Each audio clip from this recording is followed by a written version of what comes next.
अजय जी, आपके पास अभी जो बार बार हम लोग संविधान की प्रस्तावना से दो शब्द हटाए जाने की बात कर रहे थे, और यह ऐसे समय पे सामने आया जब प्रधानमंत्री नरेंद्र मोदी के नेतृत्व में हम पुराने संसद से निकल करके एक नई संसद में प्रवेश कर रहे थे। ऐसा कहा जा रहा है कि मोदी जी ने साबित करने की कोशिश की कि नई संसद में प्रवेश करने के साथ ही भारतीय जनता पार्टी, जिसकी लंबे समय से डिमांड थी, उसके दक्षिणपंथी संगठनों से जुड़े तमाम लोग जो है, ये जो सेकुलरिज्म एंड जो है सोशलिज्म शब्द का जो प्रस्तावना में जोड़ा गया था इंदिरा जी के समय में 42वें संविधान संशोधन से, उसका विरोध करते रहते कई लेवल पर, कोर्ट के लेवल पे और कई लेवल पर इसका उन लोगों ने चुनौती भी दिया था भविष्य में। मोदी जी ने चुपके से उसको पुरानी संसद में ही ड्रॉप कर दिया और नई संसद में वो सोशलिज्म और जो है सेकुलरिज्म दोनों को छोड़ करके पहुंच गए। गेट पर प्रवेश करते समय सांसदों को जो पुस्तिका संविधान की जो प्रति भेंट की गई थी, उसके प्रस्तावना में दो शब्द गायब थे। आपको क्या लगता है कि केवल एक मुद्दा छेड़ने के लिए जानबूझ के दो शब्द ड्रॉप किए गए थे, या इसके पीछे सोची समझी जो संविधान को लेकर कहा जा रहा लगातार कि संविधान को वही बदल देने की मंशा भारतीय जनता पार्टी पाले हुई है, उसे टुकड़ों टुकड़ों में तरीके तरीके से जगह जगह वो अपने को प्रदर्शित करती रहती है। आप सरकार की क्या मंशा देखते हैं? ये दक्षिणपंथी सरकार वास्तव में संविधान के वर्तमान स्वरूप को बदल देने के लिए ऐसा कर रही है, या यह केवल एक पॉलिटिकल गिमिक है? ब्रजेश जी, मैंने जब ये मुद्दा उठा तो मैंने जो बांटे गए थे संविधान की प्रतियां, तो मैंने एक सांसद मित्र थे, उनसे लेकर के देखी कि जो बांटी गई है क्या है। तो बिल्कुल उसमें मैंने देखा कि समाजवादी और धर्मनिरपेक्ष जो दो शब्द हैं वो उससे गायब। जो बयान आए भारतीय जनता पार्टी की तरफ से, उसमें कहा गया चूंकि हमने मूल बांटा था इसलिए उसमें यह नहीं है, क्योंकि ये संविधान संशोधन द्वारा आया था।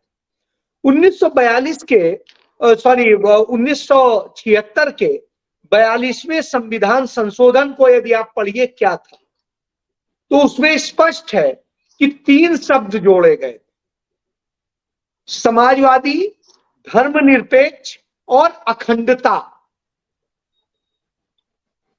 तो 3 जोड़े गए थे, 2 गायब हैं, 1 है अभी।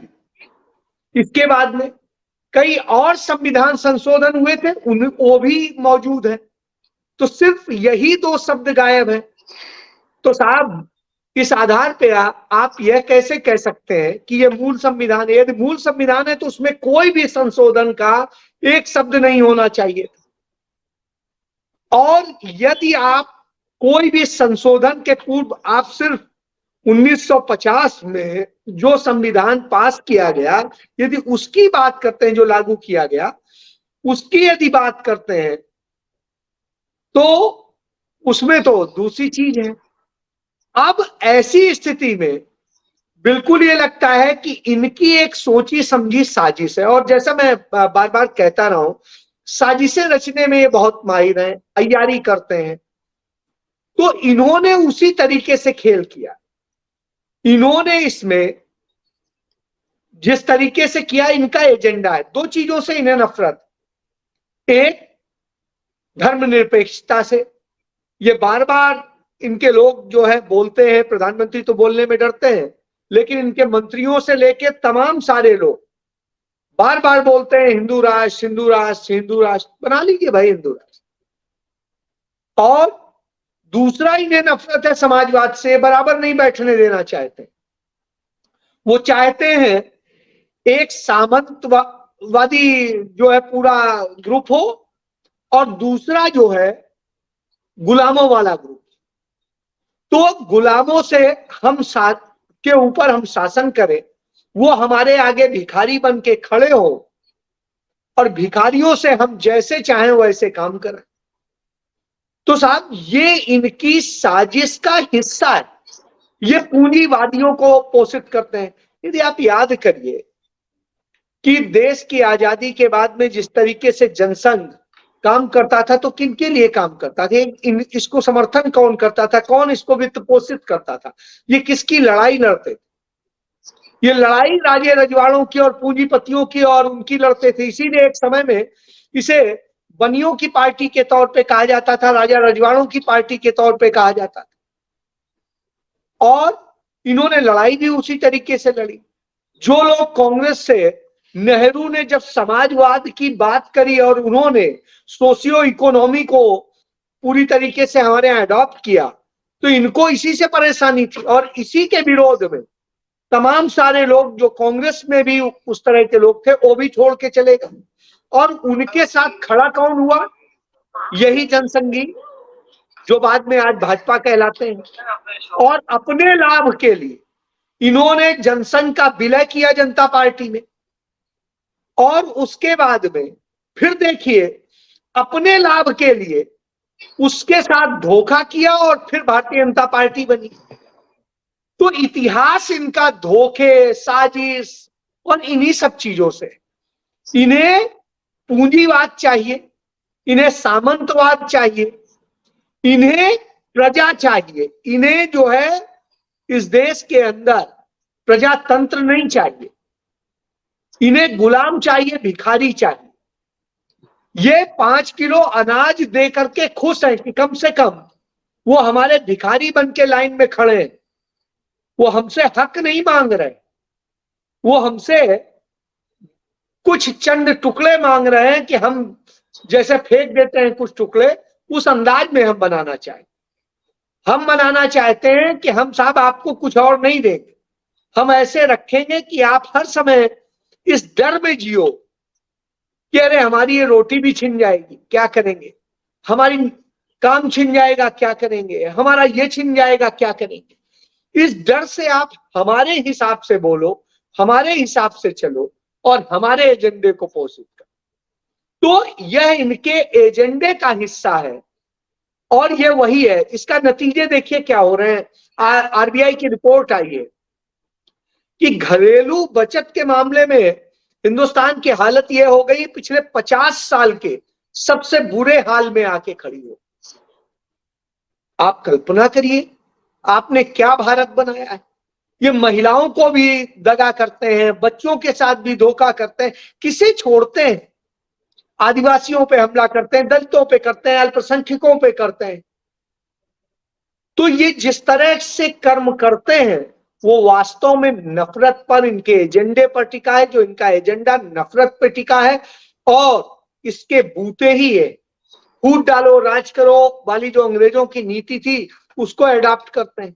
महिला आरक्षण बिल पे क्या कितना बड़ा धोखा करने की बात कर रहे हैं, किस तरीके से चीजों को आगे बढ़ा रहे हैं। तो सब चीजें सामने, और इन्होंने इस देश का मस्तिष्क इस तरह से बनाने की कोशिश की है जिसे कहेंगे बलात्कारी मस्तिष्क बनाया।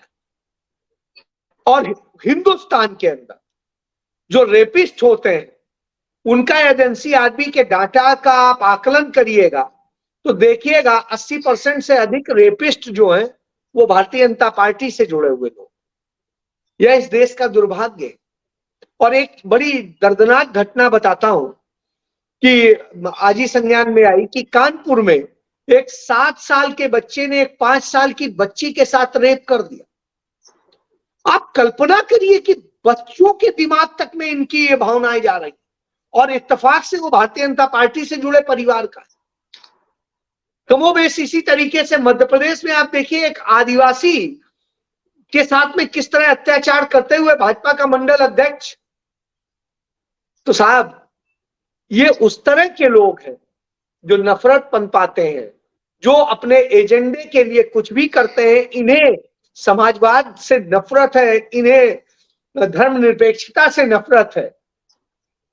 तो ये वो लोग हैं, ये देश को टुकड़े टुकड़े करने वाले लोग हैं। यह देश के साथी। अजय शुक्ला जी, अंत में आपसे आपको क्या लग रहा है जो अभी हिरमानी साहब ने कहा कि अब 2 डिमांड रहेगी, एक तो 24 में लागू कराइए, ओबीसी को शामिल कीजिए। इन सारी चीजों को करने में बेहतर होगा कि बीजेपी इस कानून को ही डिब्बे बना करके कहीं रख दे गोदाम में, क्योंकि उसे पता है इस बिल पे जो डिमांड की जा रही थी उसे पूरा करना उसके बस में नहीं। तो आपको क्या लगता है इस बिल को लेकर के क्या ट्वीट करने जा रही है बीजेपी आगे? एक हफ्ते बाद। मैं इसे जुमले से अधिक कुछ नहीं मांगता हूं, क्योंकि इन्होंने जिस तरीके से उसमें शर्तें जोड़ी हैं वो सिर्फ जुमलाबाजी है। आपको यदि करना था, आपकी नियत थी, आप फर्स्ट डे से करते और इसके साथ साथ इसी में क्लॉज जोड़ते कि इसके साथ साथ हम जो भी SC ST OBC और ये सब हैं, इनके लिए हम जनगणना कराने जा रहे हैं और उसके बाद में जनगणना की का जो आएगा नतीजा आएगा, उसके बाद में जो परिसीमन होगा उसके मुताबिक इसमें वृद्धि कर दी जाएगी। ये प्रावधान आप कर सकते थे। आप देखिए ना, जब तमाम बार होता है कोई काम करना होता है, मान लीजिए कुछ करना है तो लिखा है अलॉटेड एंड देन जो है कमेटी कंसीडर दिस केस। तो साहब आपको करना है तो कुछ कर देंगे, लेकिन दूसरे को देना है तो आपको समस्या है। तो वहां आप कहानी बनाएंगे, ऐसी बनाएंगे कि इतना लपेट दो कि वो असल में पूरी ना होने पाए। तो इनकी यही मंशा है और इसीलिए कांग्रेस के समय में उस समय पूरा हो जाता, लेकिन कांग्रेस के पास में लोकसभा में बहुमत नहीं था, नहीं करा पाई।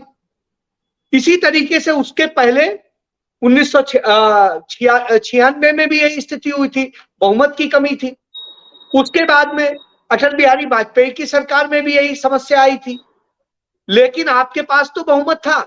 आप देखिए राजीव गांधी की सरकार में लोकसभा में जब उन्होंने पंचायतों और नगर निगमों के लिए जो किया था, नगर पंचायतों के लिए वो जब किया तो लोकसभा में पास हो गया, राज्यसभा में फंसा था। लेकिन जैसे नरसिम्हा राव की सरकार आई वो राज्यसभा में भी पास किया गया और वो भी हुआ, लागू हुआ। तो आपके पास आज दोनों जगह यह स्थिति है, और जब दोनों जगह यह स्थिति हो तो आप तो कर सकते हैं।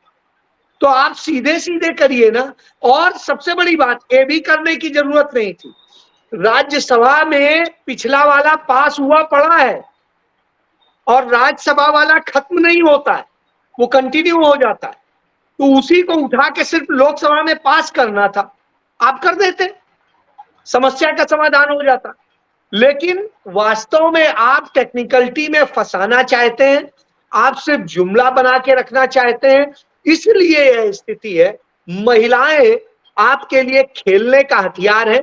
कभी आप 3 तलाक के नाम पे उन पे खेलेंगे, कभी किसी और नाम पे खेलेंगे, कभी बहुत हुआ नारी पर वार, अब की बार मोदी सरकार करेंगे और सबसे ज्यादा वार आप ही की सरकार में हो जाएगा। तो साहब ये सिर्फ और सिर्फ जुमलों की सरकार है, ये उससे ज्यादा कुछ नहीं कर सकती। जी।